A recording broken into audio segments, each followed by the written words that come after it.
মনে হয় 40-45 মিনিট হয়েছে। এইগুলো পরিস্থিতিগুলো দেখছে।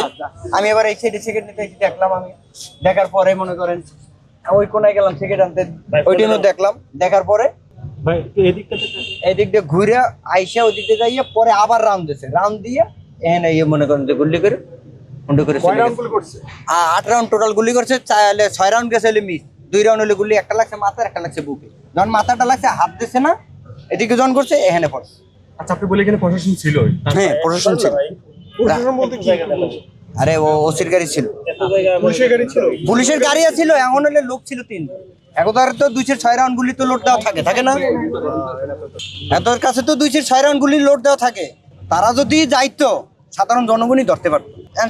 পুলিশের গাড়ি যখন টানতেছে কিচ্ছে, তাহলে সাধারণ জনগণ গেছে আতঙ্ক হয়ে জানলা। তাহলে যদি 2-4-5 জন যদি পইরে যায়, এটা খেসারত কি নিব? পুলিশ থাকলে যে বাজো যাইতে যে না, পুলিশের ব্যর্থ হয় নাই, সাধারণ জনগণও ছিল। যাক বলে পুলিশ কতটুকু দূরত্ব ছিল? ধরেন এখান থেকে কতটুকু আর দেখাবো, ধরেন মনে করেন যে এই ওয়াল আর এলে এতটুকু। পুলিশ কোথায় ছিল? পুলিশের গাড়ি কোথায়? টানে মানে আইতে আছে বিডিআর 3 নম্বর গেট থেকে।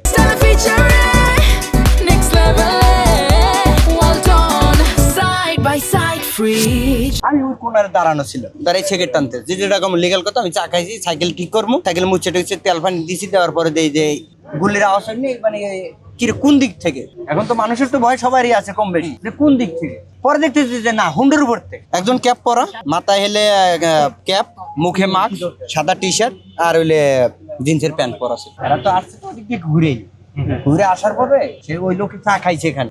চা খাওয়ার পরে যখন চলে প্রথম 2 রাউন্ড গুলি করছে, লাগে নাই। পরে দ্বিতীয় রাউন্ড 2 রাউন্ড গুলি করছে, লাও লাগে নাই। শেষের 2 রাউন্ড যে গুলি করছে, একটা মাথায় লাগছে আর একটা বুকে লাগছে। যখন আমি দৌড়েই আইছি, আর ভিতরে অটো চলে গেছে, দৌড়ে তারপর আইছে যে মেডিকেল চলে না এনে আমরা রিস্কে উঠে সে চলে গেছে। মুরব্বি, সে মুরব্বি টাইপের।